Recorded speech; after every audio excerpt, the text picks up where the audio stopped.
Mexico, 1100 years ago. A religious ceremony unfolds.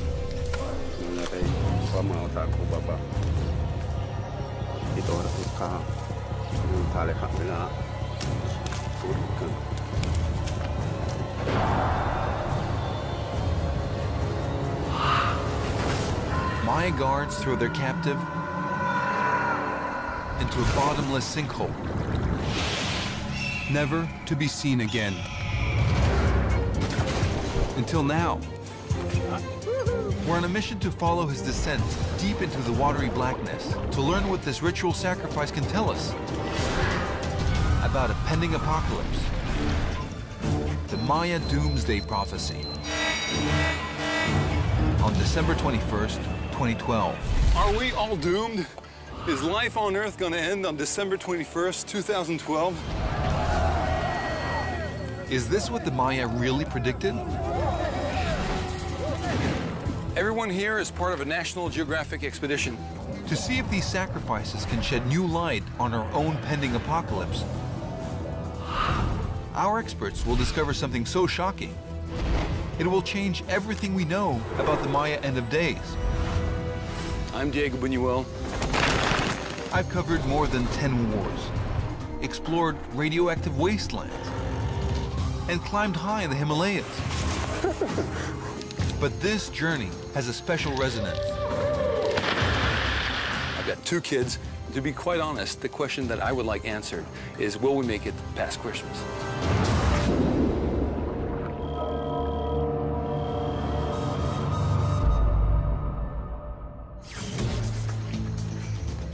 My adventure starts here, at what looks like a normal well in the jungles of Mexico. If I drop straight down. But it secretly opens into the sheer cliffs of the Cenote Holtun. So this is a cenote, right? This is a cenote. So it's basically what, underwater caverns? They are underwater caverns, and we believe the ancient Maya cut it. So this is thousands of years old, this open. Probably thousands of years old. We're in the eastern Yucatan, less than 112 kilometers from the capital, Mérida, where the rivers run underground, creating a vast aquifer. The Maya got their water from these cenotes, which were created when the limestone surface collapsed, exposing pools that descend down nearly 100 meters. It's a very holy place. It's the entrance to the underworld. But the Maya also used the cenotes to offer jewelry and beautiful ceramics to a fearsome water god, Chalk. And in times of drought, the Maya upped the ante and threw in human sacrifices in a desperate attempt to persuade Chalk to provide rain. Well, I can tell you one thing, I just hope the gods are appeased here, because I don't want to be a vain sacrifice. Well, this is like the Underworld Express here. Let's go down to the underworld. Whoa. It's a 21-meter drop to the water's surface. Easy.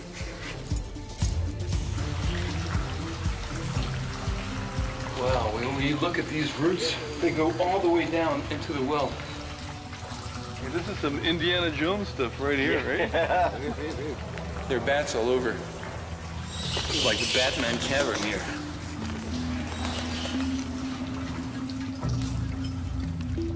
Guillermo de Anda is the perfect guide to the underworld and the secrets it can tell us about the Maya end of days. The Mayas believed that a magical tree was the axis of the universe, and the roots of the tree would be going down to the cenotes, basically. Exactly. So we are right now on the roots of the universe. This is the boundary between the physical world and supernatural world. Wow. So it's a place with a lot of meaning. It's amazing. It seems like this beautiful cavern is in the middle of nowhere, but it used to be part of a bustling city. Chichen Itza. 1,200 years ago, it was a vital hub in a Maya network of quarreling, trading, and warring city-states that covered southern Mexico and the northern half of Central America. Like the rest of the Maya society, Chichen Itza had monumental architecture, writing, and a sophisticated culture that rivaled anything in the world at the time. They even had their equivalent of NFL football, but with a very dark twist. So this is Chichen Itza's main ball court. I mean, it's huge. Let me give you the 101 on how this game was played. You couldn't really use your hands or your feet, so what did you use exactly? Well, you had to use your hips, the side of your hips. Now, that wasn't complicated enough. You had to send the ball through this hoop on top of the wall to get all kinds of special points. Now, you have to imagine thousands of Maya spectators on top of these ramparts looking down upon the ball players playing as if their lives depended on it. Well, actually, their lives did depend on it. Now, this is the Wall of Skulls. It's a pretty ominous name, but for good reason, because every one of the skulls you see here represents the severed head of a defeated player during important matches. Now, I can tell you one thing. During halftime, well, the coach didn't really have to do any pep talks because everyone knew why they had to win. Chichen Itza was a place of startling violence, both in sport and religion.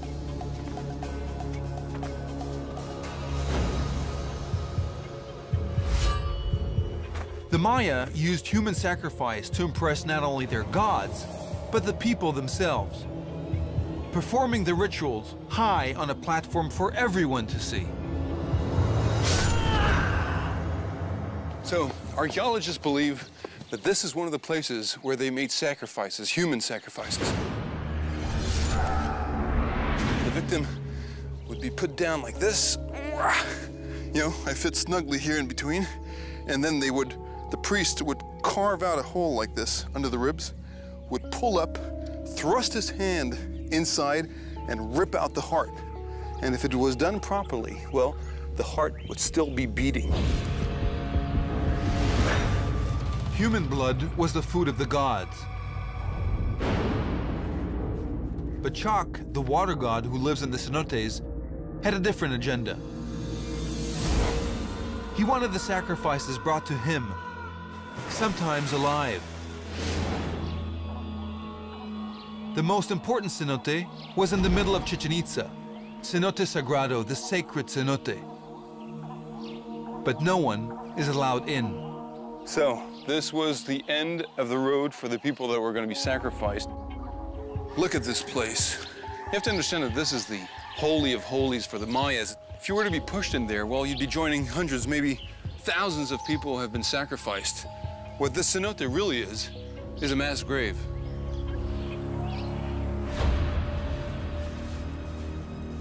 Sometimes the human sacrifice was a noble, or even a king from a rival city. Some believe they were forced to drink hallucinogens or liquor and paraded through villages, stripped of any dignity. There was no mercy. What do these cenotes tell us about the Maya culture?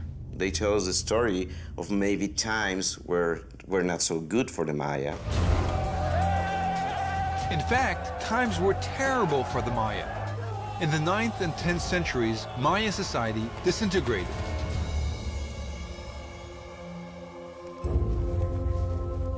The entire civilization abandoned their magnificent pyramids, their carefully landscaped plazas, their comfortable palaces.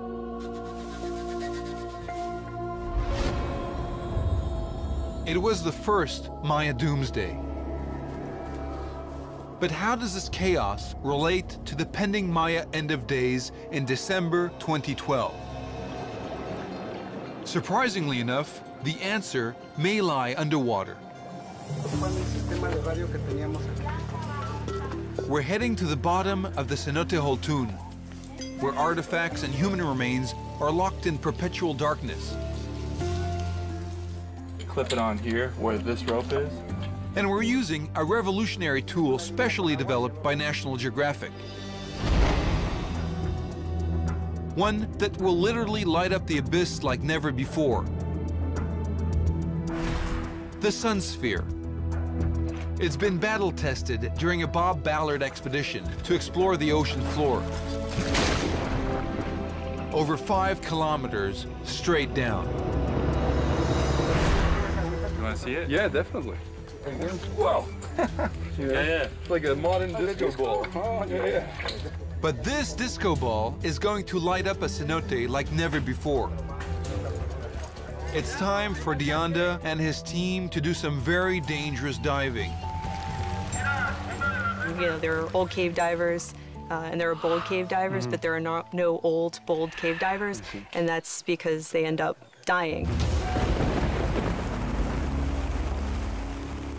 Unfortunately, approaching tropical storms are adding to the risk. We alternate between sunshine and torrential rain. As you see, rain started again. So I don't really believe in bad luck, but at one point you have to do something about it. Anyway,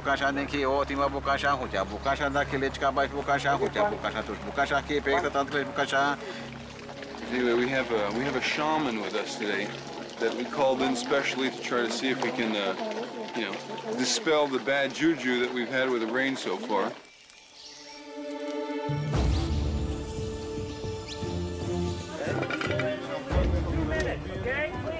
Look, the sun is out, so whatever he did seemed to have worked.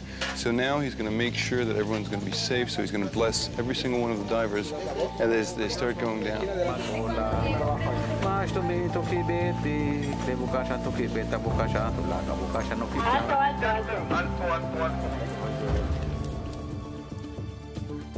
See you, Becky. See you from the other side. Yeah. And now, $50,000 worth of technology into the drink. It's amazing. It looks like some UFO they're lowering down into the cave there. Okay, good luck and be safe. Thank you. If you see Chuck downstairs, just say hello, huh? Dianda and his team are trying to reach the bottom, more than 35 meters below. But it's too dangerous to dive for an amateur like me.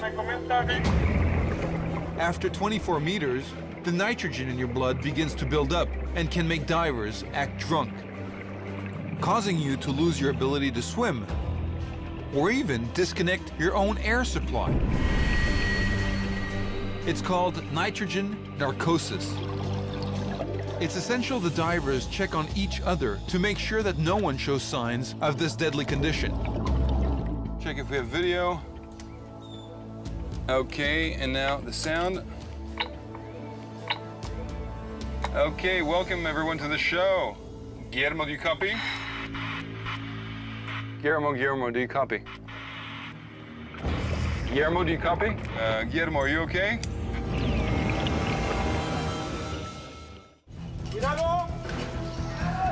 Guillermo, do you copy? Archaeologist Guillermo de Anda has vanished down a 45-meter underwater cave. Guillermo, do you copy? Okay, Diego, get a copy now. Can you copy me?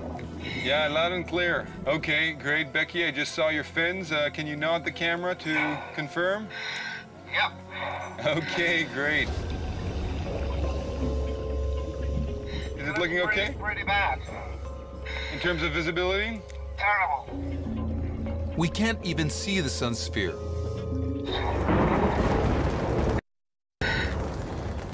Like one problem never comes without another. Now it started raining again.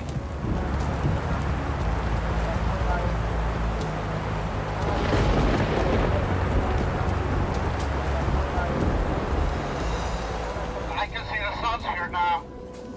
Yeah, I barely saw it through the sediment. I mean, this is amazing. This is our sun sphere. I mean, an enormous ball of light underwater. The rain keeps on, a deluge of mud and organic material from the jungle.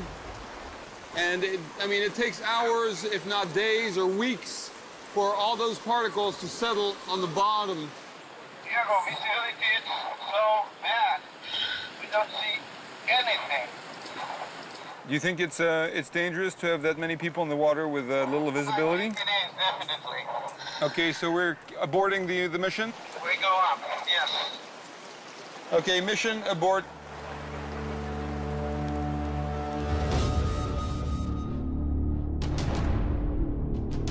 Vámonos, muchachos, vámonos, vámonos. Vámonos tendidos.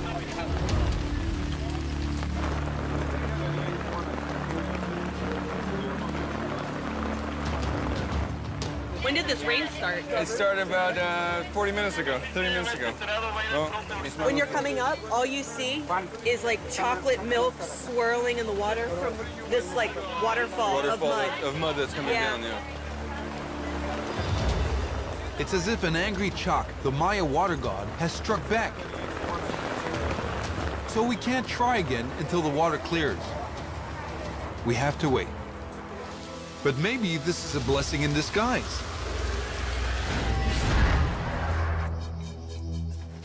One, two, three, four, five, six, 7. Now I have a chance to head to Chichen Itza and find out more about the Maya prediction that the world will end on December 21st, 2012. And it all begins with their calendar. 91 steps. Ooh. Wow. John, thanks for meeting me here. Yeah, sure. What? Why so many steps? Why 91? Why not 40 or something? I mean, it's such an odd number. Well, it's not such an odd number when you consider there are 4 sides to the pyramid. 91 times 4 gives you 364. Add the large structure on top, you get 365. Does that number mean anything to you? Every day of the year, I guess. Well, they knew what they were doing, these Maya. The building represents an annual calendar. The Maya calendar was based on careful observation of the heavens and advanced mathematics.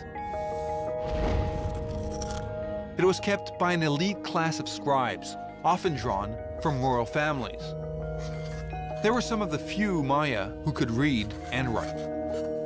So what's the deal with this Maya calendar here? I mean, were they obsessed with time? Well, I don't think they were any more obsessed with time than we are. You've got your watch, I've got mine. We also have clocks on our cell phones.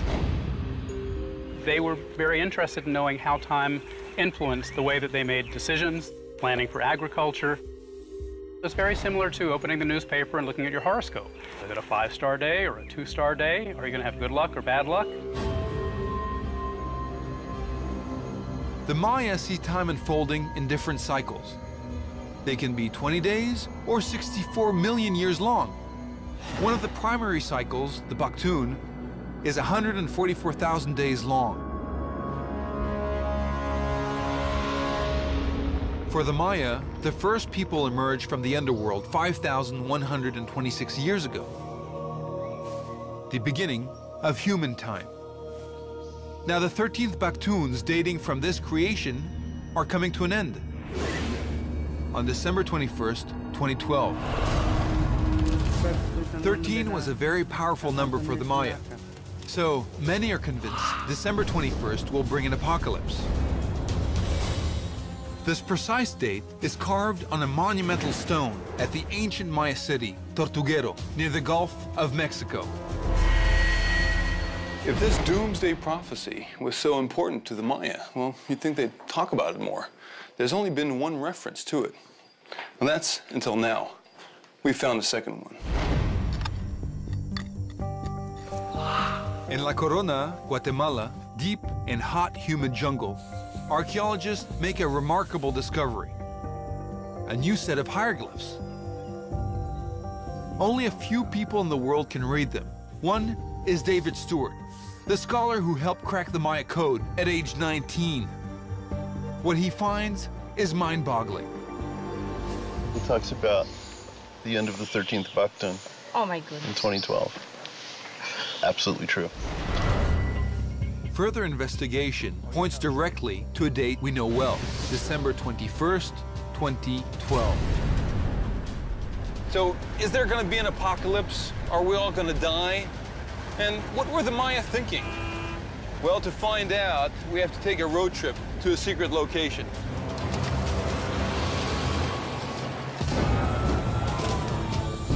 We're tracking the Maya doomsday prediction for December 21st, 2012. But where did this dire forecast originate?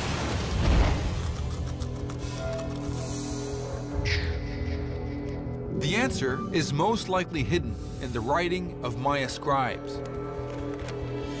And I've got my hands on a copy of their work, so valuable that the location of this private library must remain a secret. So this is a really exciting moment for me. I'm here with John Hoops, and what's really interesting is that we're looking at an exact copy of one of the only 4 books that survives of the entire Maya civilization. There were hundreds. Unfortunately, they were destroyed. Maya books were deeply revered. They were the record of Maya civilization. But most met a terrible fate. Burnt by the invading Spanish in the 16th century. Only 4 escaped destruction.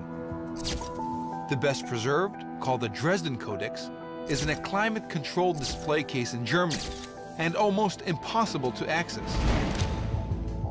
But we found a rare, almost perfect copy, hand-colored by an Italian artist in the early 19th century. And it makes a startling revelation on the very last page. About 100 years ago, a German scholar identified this as a representation of a worldwide cataclysm or a flood. But that scholar, Ernst Wilhelm Forstemann, never imagined the uproar he'd cause. So what do we see exactly on it? Well, there's a lot of water on here. That's what this blue stuff is with all of the dots on it. And the water is spilling out of a giant crocodile-like creature that's up in the sky. Forstemann saw a massive amount of water drowning the earth, while 2 ominous-looking gods watch, and a symbol of death, crossbones. It was a catastrophe, an apocalypse. This is what has triggered the whole doomsday frenzy that we're living right now. That's where the problem is, and that some interpret it as a world-destroying cataclysm or a flood, and others don't see that. The water is coming down from above, which for me indicates a big thunderstorm. But not the end of days. Well, it may very well be the beginning of days, because these 2 deities here are associated with creation and associated with the beginning. So basically, it's all a question of interpretation. I mean, the Dresden Codex could be celebrating life-giving rain, or it could be announcing a terrible flood, a doomsday for December 21st, 2012. Well, some people are betting heavily on doomsday. Go! This is the Alamo. Last stand. The large cities are going to be death zones. The Maya inspired martial masters to prepare for an apocalypse. Now, if the rifle doesn't get them, this is where you use your 12-gauge shotgun. Even though Masters lives in Northern California, almost 5,000 kilometers from Maya ancestral lands, he believes in the prophecy. To me, December 21, 2012 is very significant. Masters' plan for what he sees as a chaotic future starts with a carefully selected arsenal of guns. There are 2 kinds of people in the world right now. There are those who are preparing, those who are not. Gotta protect my family. Bingo! When it comes to survival, there are just 2 strategies. You survive in place, or you survive on the move. I plan for both.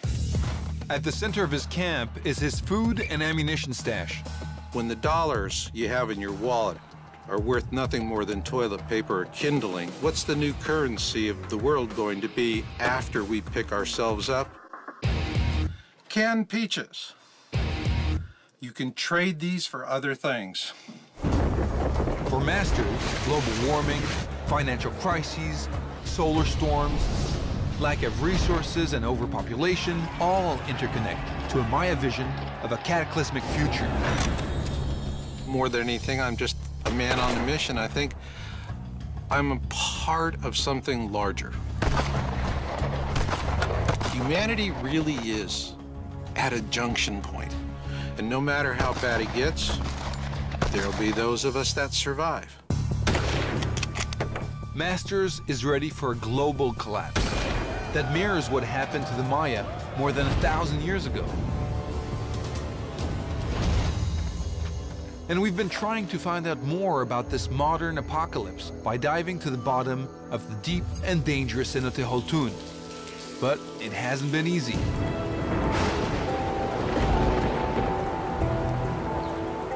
Let me give you an update on the score here. Chalk 1, Nat Geo 0. We got rained out by the Maya water god Chalk and left with no visibility. For the past month, Guillermo de Anda has been checking to see if we can dive again. What does it look like down there? It still looks very, very bad. Basically, it's terrible. It still looks like chocolate milk. You don't know if we're going up or down. Oh, really? It's that bad. But there is another option, less than 112 kilometers away. We haven't said our last word yet. We're gonna dive in this incredible cenote called Cenote San Antonio, and it's a place that's very rich archaeologically, so let's hope that everything goes well, and especially let's pray that Chalk doesn't have any more tricks up his sleeve. Clear!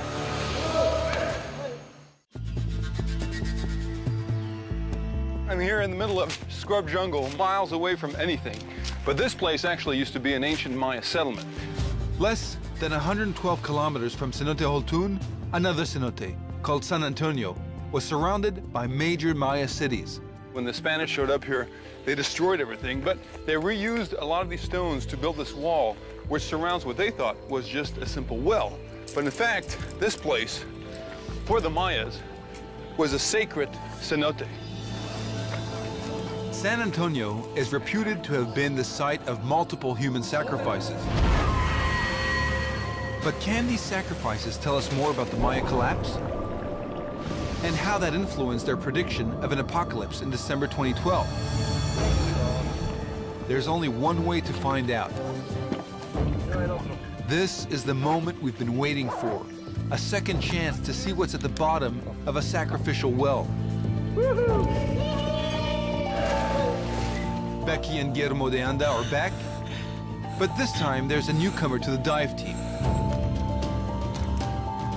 Me. The easy part is getting in. It's my favorite part.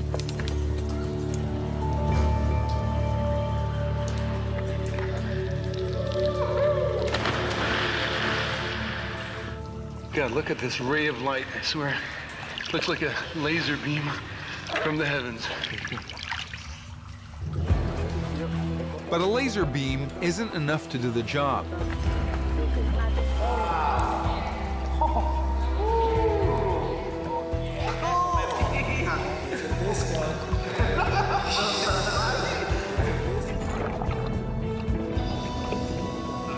This is a preliminary dive. We're going down more than 7 meters to check the visibility. Welcome, my friend. Oh, this is incredible. And de Anda promises there will be lots to see. Visibility is fantastic. The light we're getting from the sun sphere is just amazing. And it certainly looks alien enough, I can tell you that much. We already start seeing lots of bones. Here, it's a backbone.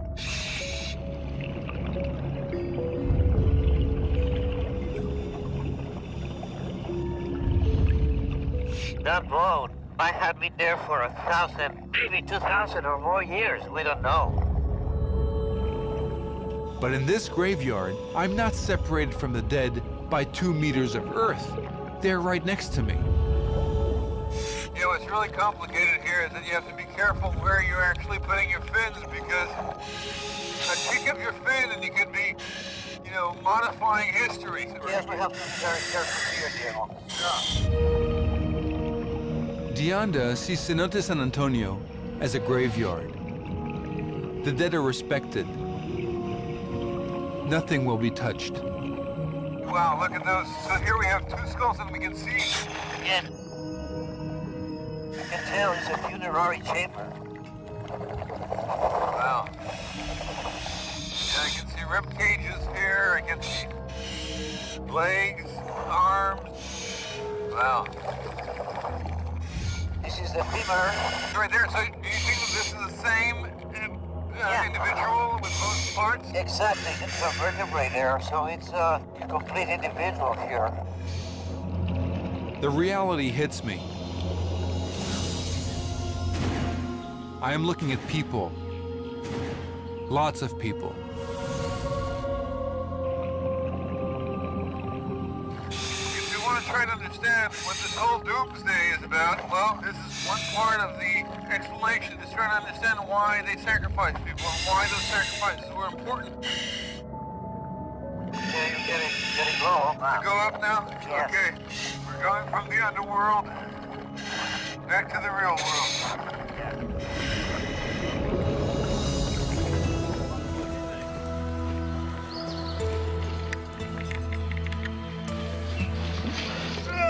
Thanks. Wow. What a trip. We've just seen a shelf near the surface, but most of the sacrifices would have fallen to the bottom, at least 36 meters down, and maybe more. This is the real payoff, and that's where we're headed. Wow. What do you think? Yeah, it's an experience for sure. Yeah. But first, I need to understand what I've just seen. How could a civilization so refined subject people to such a terrible fate? My research is related to what motivated the sacrifice, what motivated the offerings. It was in times of trouble. There would have been more people sacrificed in times of crisis, basically. I think so, yes. And one big crisis was the drought. New climate research reveals there were devastating droughts throughout the Maya world in the 10th century, the same time as their collapse. They were expecting the rulers, the priests, to be effective in communicating to the gods, and that just didn't happen. There must have been much more ritual activities.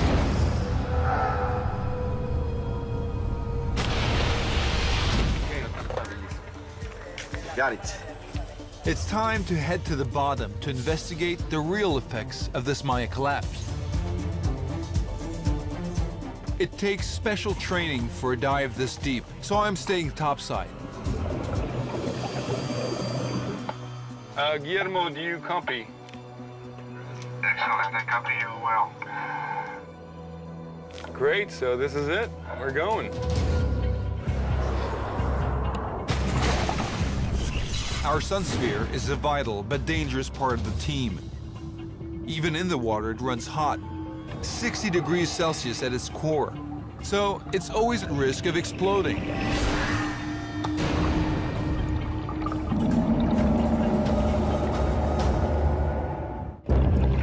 So we're going down.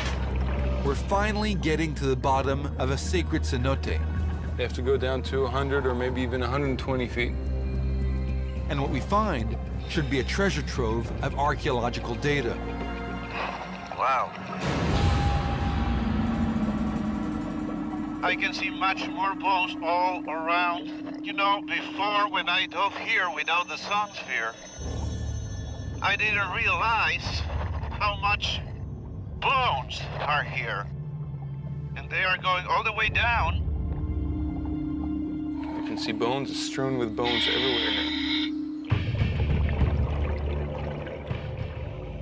Is that the cranium? Is that someone's head? Yes, that's a cranium. And the whole body is there. These are the only remains of the people sacrificed to the Maya gods. Mothers and fathers, daughters and sons.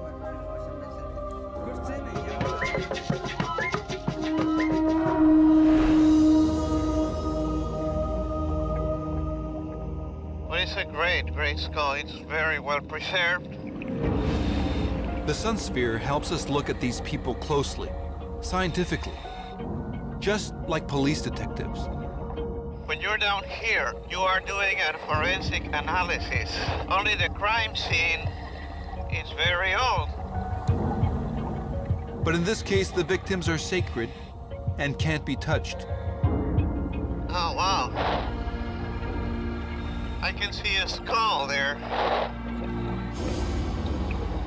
This is a skull of a very young person, probably 10 or 12 years old. The skull had cut marks, so that's evidence there was some ritual violence. That is really incredible. It is. It's just fantastic.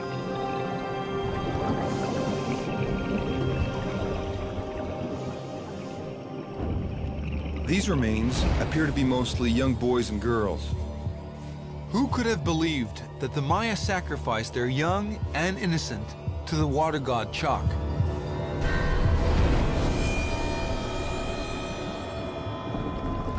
Here there is children's skull, which is another boy or maybe a little girl. Yeah, this is pretty impressive. This is not older than 8. Not older than 8 years old.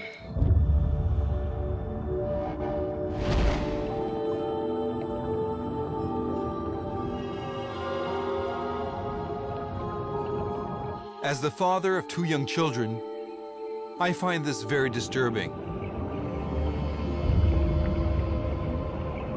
They said that young children were the preferred victims for the gods, especially for Chak, the rain god.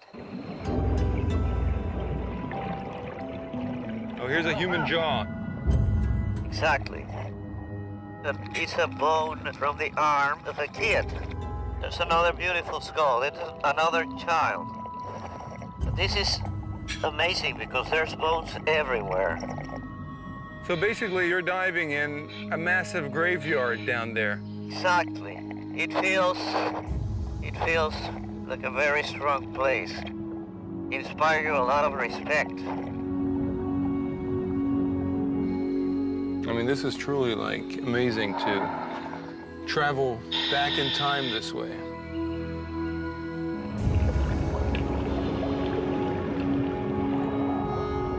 While I may find it disturbing, one discovery in particular excites the scientist in Dianda. It's really amazing that we could see that. There was a very small skull. It's definitely a child, and the cut marks are very clear, like in this area of the head, and probably it's proof of scalping. Scalping a child shows that the Maya were pushed to the limit, as their society began to collapse from deadly droughts. But even at the best of times, the Maya inflicted terrible punishment on their captives and themselves. I wanted to show this to you men out there. This is a stingray spine, and bloodletting was a big part of the Maya culture. Now, if you see the stinger, you'll see that there are barbs that go backwards this way. And basically, if you wanted to please the gods, well, you had to stick this in the male genitalia. Obviously, it could not come back out, so you had to push it all the way through. The gods were most pleased with blood from genitalia, dripped on paper, then burned so they could inhale the smoke.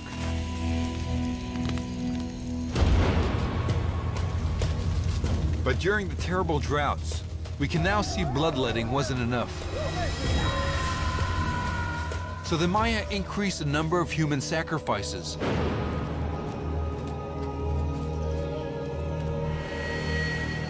Including their own children.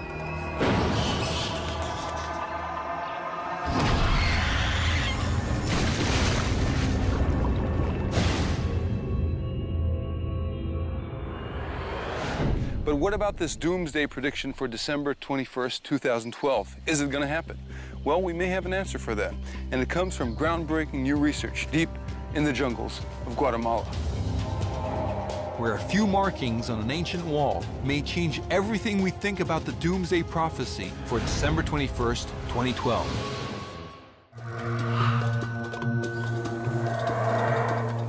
In the dense jungles of Guatemala, angry howler monkeys guard the ruins of an ancient Maya city, Xultun.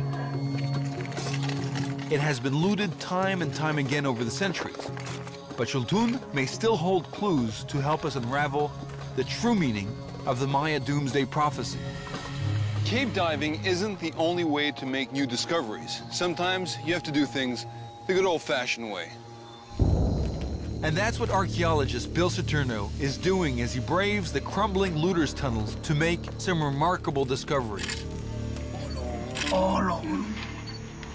It's a large jade bead went around the neck of someone very important. The work is dangerous.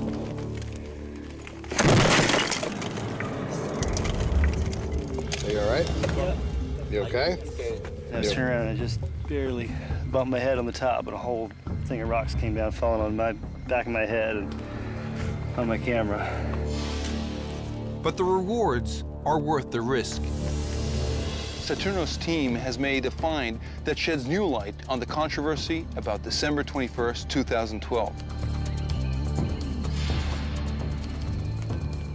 Now, when looters burst through the corner of this room, they exposed the first part of this mural that wraps around the walls. The very center was the king. Our king is surrounded by a series of figures. Mysterious figures all in black, wearing only a loincloth, black headdress, and a single white medallion around their chest. Saturno is convinced that he has found the workroom of scribes, who are the keepers of the Maya calendar. The same calendar that may see a doomsday at the end of the 13th Baktun. December 21st, 2012. In addition to the initial painting of this room, it was used over years and painted over and over again. And parts of it are simply sketches or studies of the human face. Another thing that they fill in is text all over the east wall. Numbers, calculations, tables that they're using as a reference, little dates. These little dates scribbled on the wall may be vital to our quest. The most important one is probably right here. The naked eye sees just a blank wall. But advanced photographic techniques reveal dates. Dates that span as much as 7,000 years. Well beyond the supposed Maya doomsday. What Saturno has found shows that the Maya time does not end on December 21st, 2012. I mean, no one cares about dates after an apocalypse. The Maya cycles of time just extend on to an infinite future, where past and future merge, and we live, die, and live again. Repeating the cycles over and over. We don't have cycles that end. That's the point of a cycle, is that it continues. And that's how the Maya conceived of time. Saturno sees the calendar not like a countdown to disaster, but like the odometer on a car. We were certain that if we reached 100,000 miles, as that last digit clicked over and the whole thing went back to zero, we didn't think our car would vanish. So I'm relieved to find out that the world is going to go on as usual, at least past Christmas. However, my journey through the cenote has taught me something. Even if the Maya did not predict the exact moment of an apocalypse, what happened to them could happen to us. And in a world that is globally integrated, well, that means all of us. Oh yeah, let me tell you something else. If you're worried, as I am, about the end of the world, if you have this nagging feeling that something's just not quite right, well, we're not alone. We still have a lot to learn from the Maya.